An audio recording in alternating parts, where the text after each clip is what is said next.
जय गुरुदेव। दूरदर्शी आवाज मासिक पत्रिका 1 नवंबर 2022 पृष्ठ नंबर 16। मौक्ति वचन। जय गुरुदेव की वाणी। शुद्धि सफाई कैसे होगी? सत्संग में बैठकर मन बुद्धि और चित्त की सफाई होती है। धीरे धीरे जब आपकी सफाई होगी, आप सुलझोगे, तभी वापस जिस घर पर खड़े होकर निकलोगे। जब तक उलझते रहोगे तो कैसे निकलोगे? असल में मन चित्त बड़े गंदे हो गए हैं। जब से आपने गंदगी जमा कर ली, तब से प्रेम रोग गंदा हो गया, तब से रोम रोम गंदा हो गया। अब सत्संग, सेवा और भजन जब ये करोगे तो शुद्धि होगी, बल घट जाएगा। जब आप किसी को याद नहीं करोगे, किसी को सामने खड़ा नहीं करोगे, तो क्रोध चढ़ता जाएगा। क्रोध तो चंडाल है। असली काम भजन है। एक महात्मा जी थे जो सत्संग करते थे। उनके पास हर तरह के लोग आते थे, जो जिस जाति का हो, जिस कौम का हो। जो उनके पास जाते तो उनको वही दिखाई देते। पहले से लोग अच्छे विचारों के लोग थे, शाकाहारी थे। सत्संग सुनने लगे, विवेक आ गया। उनमें से एक आदमी ने कहा कि हमारे पास बहुत बड़ी जिम्मेदारी है, इसलिए समय नहीं मिलता। महात्मा जी ने कहा कि खाते हो उतना ही हो जितना एक गरीब खाता है, तुम सब दान कर दो। महात्मा जी ने उपदेश करते करते सबको समान बना दिया। समानता क्या है? सब एक दूसरे की सेवा करो, अंतर में सूरत की सेवा करो, यानी भजन करो। और महात्मा जी ने कितनों को सत्संग सुनाकर, भजन कराकर सबका काम पूरा कर दिया। परमार्थ के रास्ते पर चलने में सभी एक जात के हैं, कोई भेदभाव नहीं। सब में उस मालिक की जीवात्मा है, खुदा की रूह है। सभी इंसानों का असली काम है भजन करना। आशा वासा का कारण। प्रकृति फिजूल कर्म नहीं करती।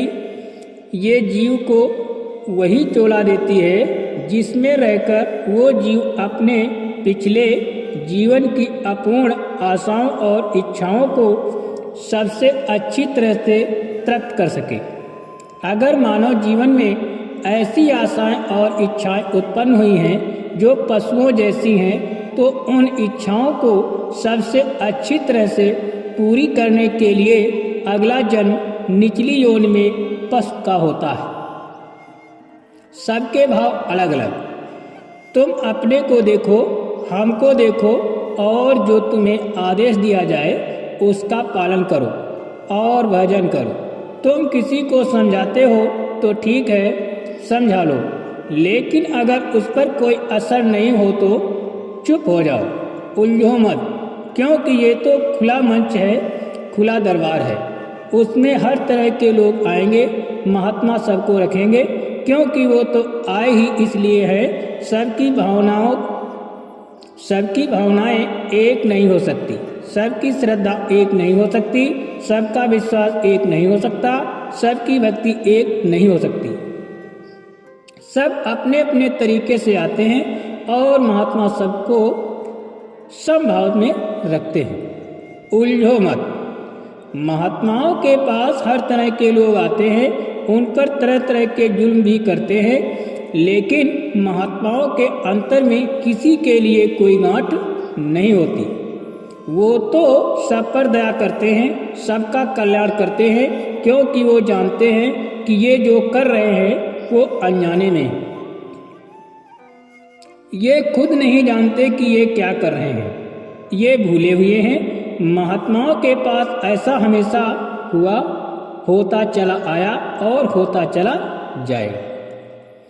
जो सुलझ जाएंगे वो सुलझ जाएंगे, जो उलझेंगे वो उलझ जाएंगे। शब्द में सब गुण हैं। सतगुरु जब नाम दान देते हैं तो प्रेमी के अंदर शब्द रूप में विराजमान हो जाते हैं। सत्संगी की संभाल और रक्षा करते हैं। रक्षा सबकी होती है पर विश्वास होना चाहिए। शब्द को ध्यान से सुनो और पकड़ो, वही पौड़ी है, सीढ़ी है चढ़ने की। शब्द में गुण है, शब्द शीतलता लाएगा, ठंडक लाएगा, सब विकार उतर जाएगा। काम क्रोध मोह और लोभ अहंकार मूर्छित हो जाएंगे।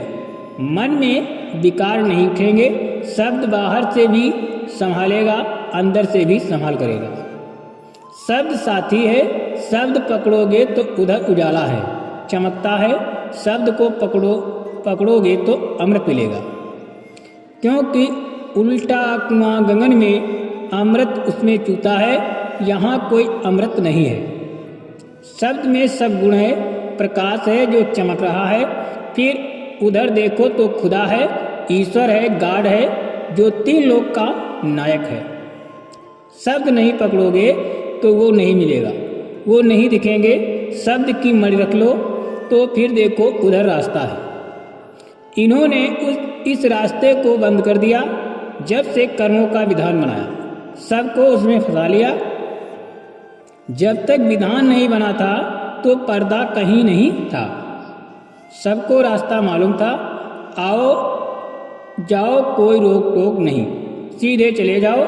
लेकिन कानून बनाकर सब रास्ता बंद कर दिया। ये रास्ता खुलेगा शब्द की कमाई से, बिना नाम या शब्द की कमाई से कुछ नहीं होगा। आत्मधन के आगे राजपाट कुछ नहीं।